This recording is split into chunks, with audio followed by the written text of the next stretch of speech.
Our next panel discussion is entitled Homeless to Hopeful.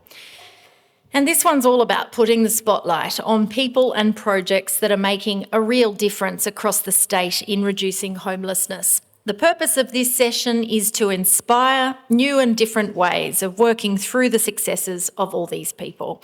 I'd like to invite the panel host, Amy McVie, the Chief Executive of QCOS, of course. She's jumped in at the last minute.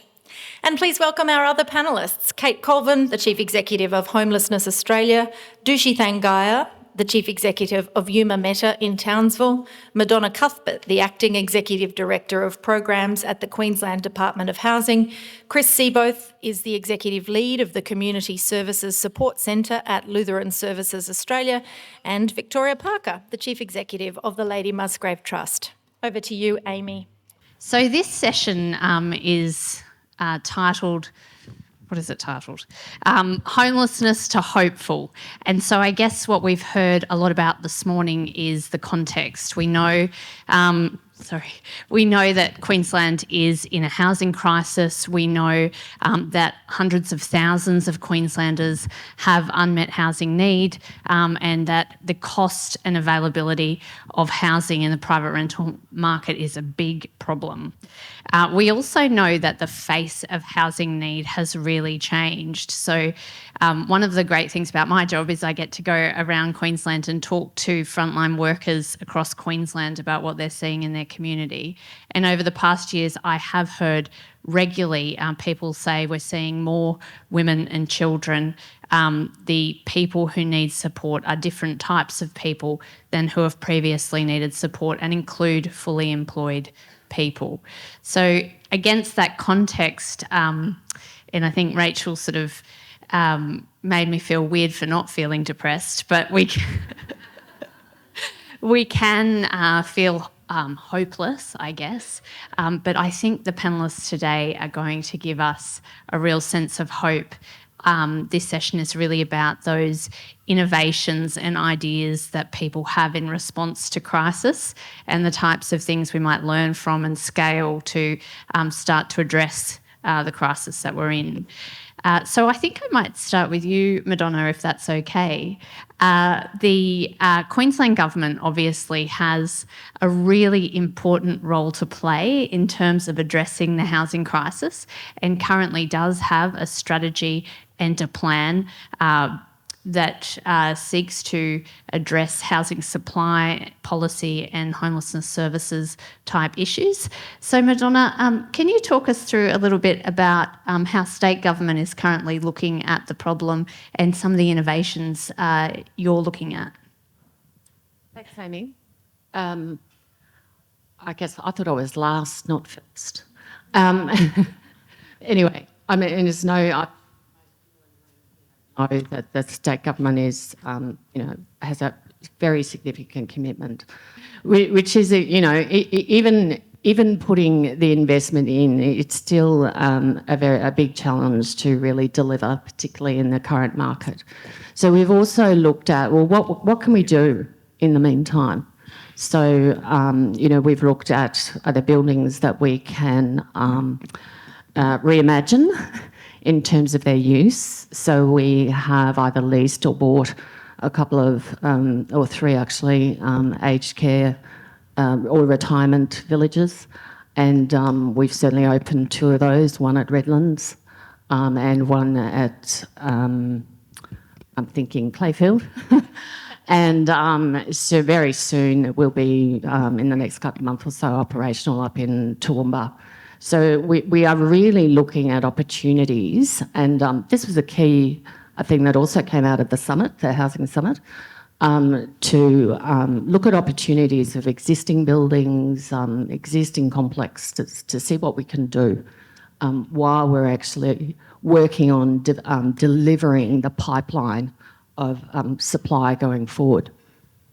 So one of the things, today I was going to actually, spotlight one of the things that we've been working on now for a couple of years, which is the Housing Outcomes for Older Women initiative, which actually has 5 pillars. So we, back in, I think, 2022, 2021 actually, we worked with the sector and with a number of older women, women from the Housing Older Women movement, and also women with lived experience of homelessness or being at high risk of homelessness. And as we all know, that the percentage of women, older women, who face those the complex challenges around maintaining housing, particularly when they're single, and particularly in that age group where they haven't had the benefit of compiling a superannuation and savings. So we've seen that percentage of older women really increase. So we've decided to really focus on older women as one of our priority cohorts, the other, of course, being First Nations people, people who have a disability, and also young people, which is also, we've developed a big platform around young people in the last year. So in terms of the Housing Older Women group, we've also continued and it's established an advisory and monitoring group, of which most of the members are a few from the older women's movement, but also importantly a couple of women who have lived experience of homelessness.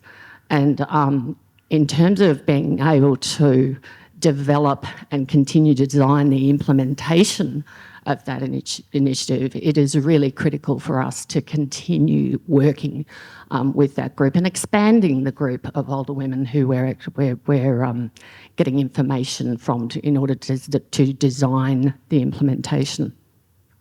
So one of the key pillars of the Housing Older Women initiative, it was to establish a hub in Brisbane, and it's designed so that over time we'll also develop spokes in key areas around Queensland.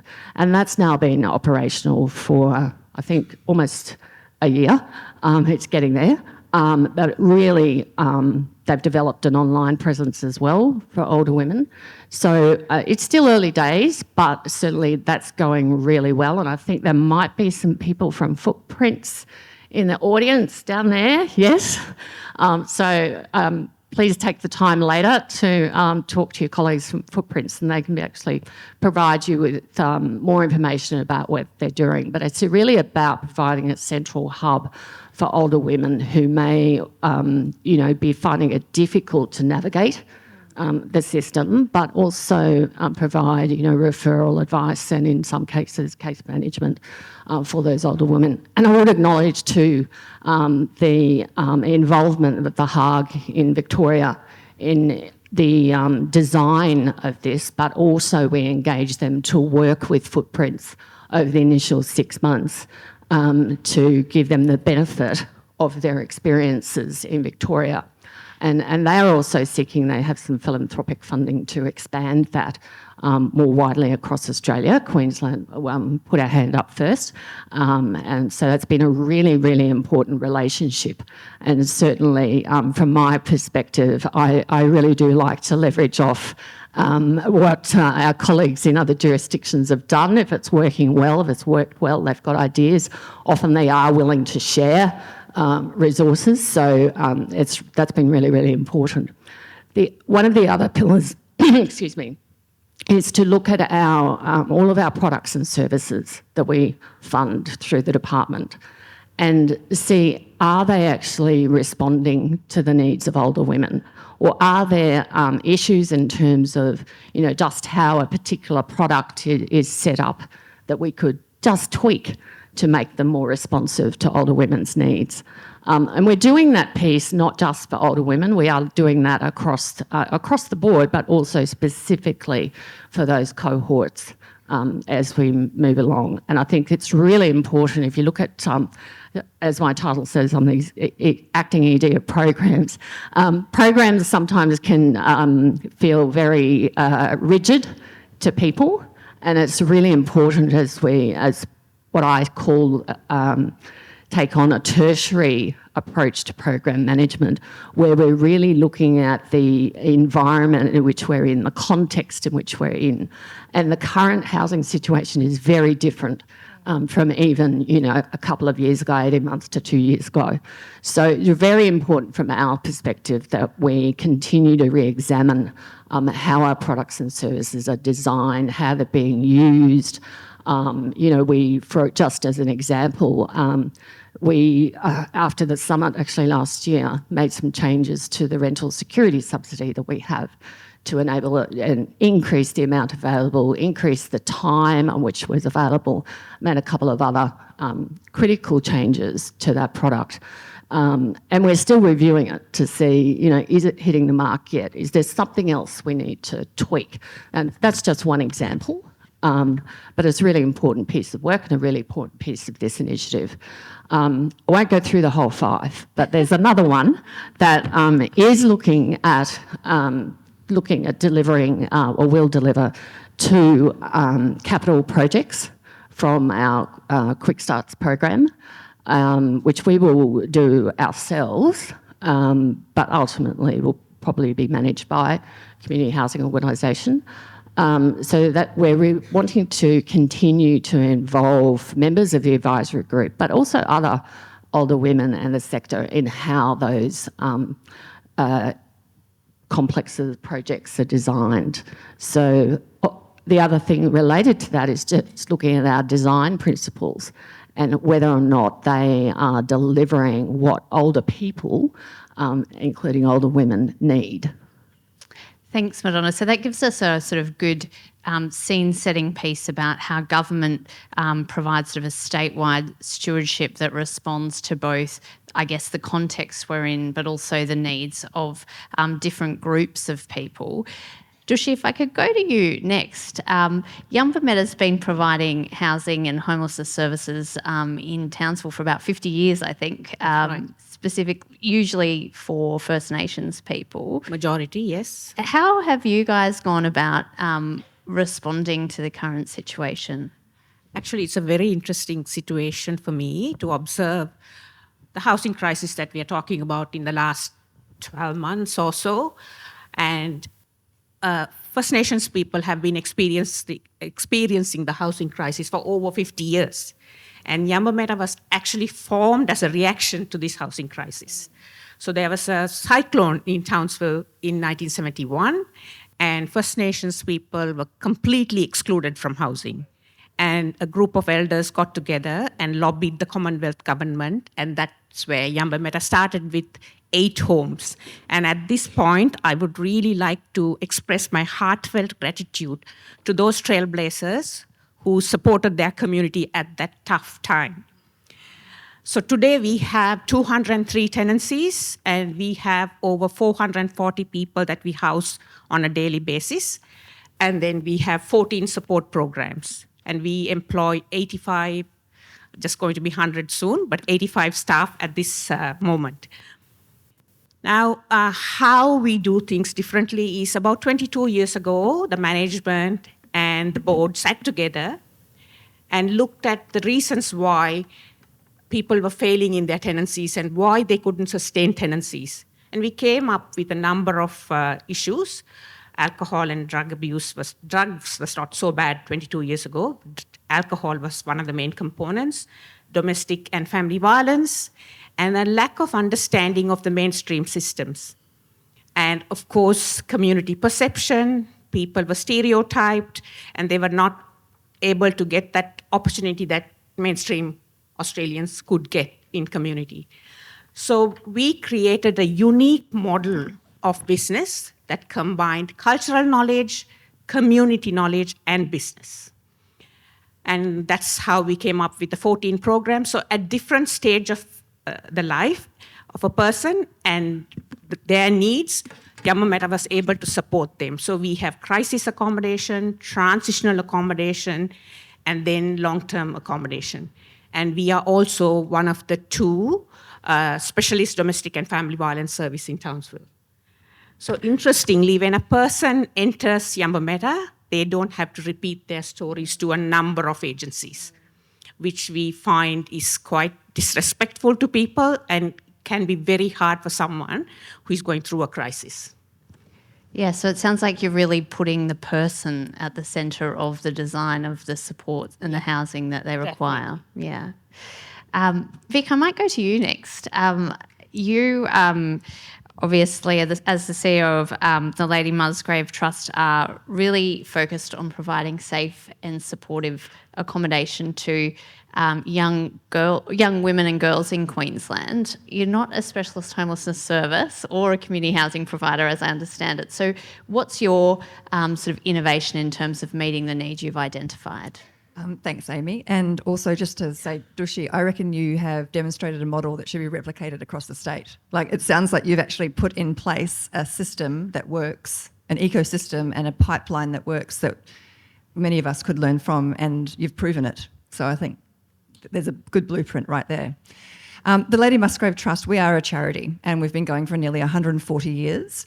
And you're right, Amy, we aren't a housing provider and or a homelessness service, but we work in partnership with those organisations. We're a tiny organisation. There's 1.5 of us in the organisation, but we partner with the best in the business. So we have 11 properties that we own, and we've never been in debt. We've never received any recurrent government funding. So we've relied on generosity of community, and we see our purpose as filling that space between what community needs and how government responds, because quite often there is a lag in that. So from the very days that we were established, where we were housing young women that were coming across on the boats from Europe and then having nowhere to go once they arrived and were no longer necessary or of service, still today we purchase properties and we work with housing providers like Churches of Christ are an amazing partner of ours. They provide our property management services. And then we also look to work with community organisations in place to provide services and support to our tenants. Right now, we are very excited at focusing on our core business, which is increasing the number of safe places to live for young women and their children, majority of who are escaping or have experienced domestic and family violence. And we are very thrilled at partnering also with the corporate sector. So again, we partner with anyone, and we look to be the bridge or the backbone that pulls together different partners to deliver outcome. And we're very pleased to say, and we can't publicly announce the specific details, but there is a large developer in Logan that has donated a large block of land to us, and the property and development sector have formed a design team pro bono who have developed up plans for a housing hub that will house 4 young families. And YFS have come on board and will provide on-site support for these women once it's operational. And we're now in a major fundraising mission to get the construction costs. We've also got a builder all lined up who's willing to do it at cost. So this is a shovel-ready project. And if we start by the 1st of February, we will have this ready and delivered by the end of August next year. So we're in a major fundraising push to get this place out of the ground and prove that this model of safe and supported accommodation with on-site support, partnering with community, charity and private sector is a model that can be replicated elsewhere.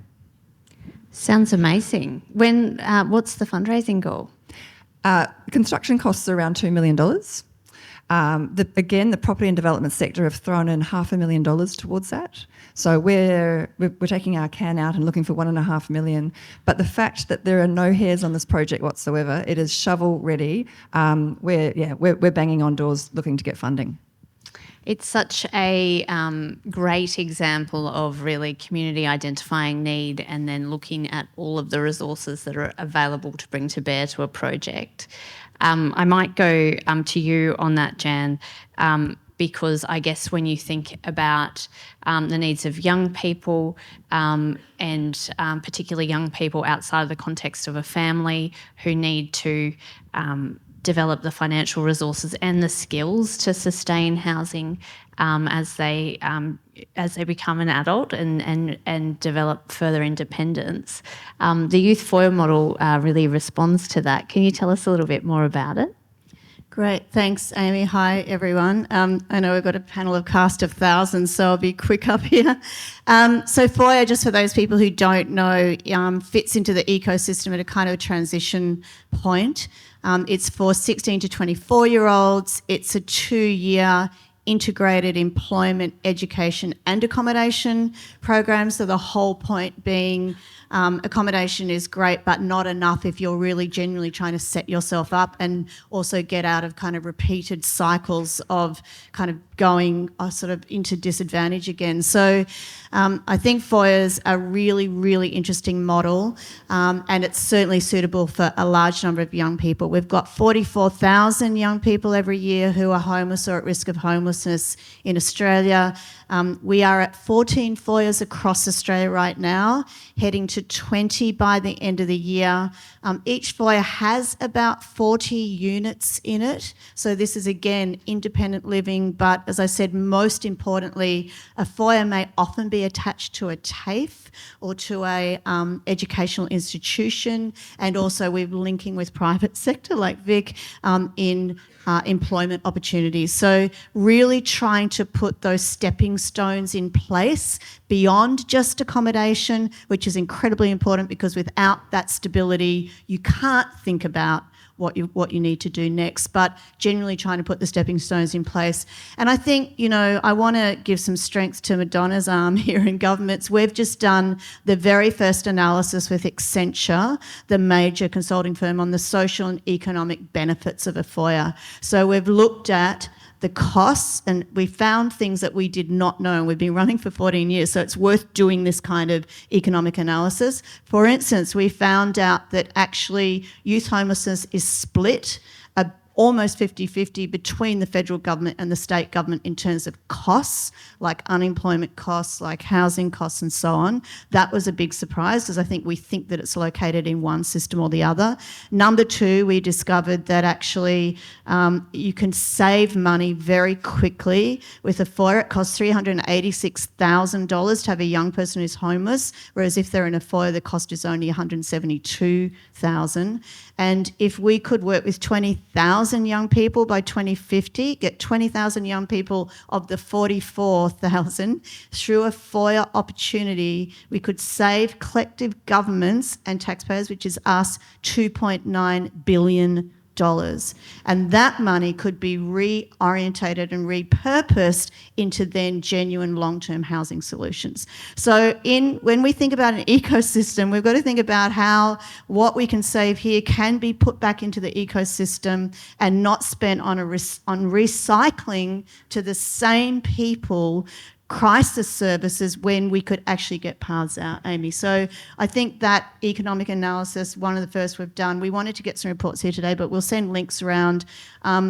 I think that going to and talking and working with government with this kind of analysis is very, very, very powerful. And we've also we've got a consortium. We've got 10 organisations around Australia who are really, really working on FOIAs and working at federal, state, local, and now we're thinking about impact investment. How can we bring private money to match the government dollars to try to move faster to some of these solutions? It's really amazing work, Jan, and now I'm going to ask you a completely, not that any of my questions have been well scripted so far, but I'm just going to, there's something else about it that I have heard that I think is pretty innovative about the model. And it's actually when I talk to services, our members who are involved in delivering FOIAs, it's about the way the collaboration occurs before there's even a go-ahead in terms of a site. And sometimes I think in our sector we feel like the competition that can arise through procurement processes can be kind of very counterproductive to the culture that we like to have, which is all about collaboration. And the feedback I've heard from services involved in FOIAs is actually that some of your innovation deals with that too. Would you mind commenting on that? Yeah, I think, we're just, again, doing the first kind of analysis that we've probably ever done, Amy, on looking at where might the need be, who are the services that are in that space, can we communicate and collaborate, can we bring local community involved as well, so they almost give the sort of readiness, the go tick, not just the services, and then young people. So young people are co-designers of FOIAs now, and all different kinds of people. We've just co-designed with a whole group of elders and young people in Broome the first Nations FOIA. that will exist. But that kind of co-design at the centre, we need to make sure everyone's ready. So there's a lot of readiness indicators, and then we're talking about how do we collaborate, and let's not fall over each other. If there's one service who are ready and they're most appropriate in Cairns or Townsville or Dubbo or Broome, then let's get behind that service and not compete with that service. Yeah. So that mapping's been a really powerful.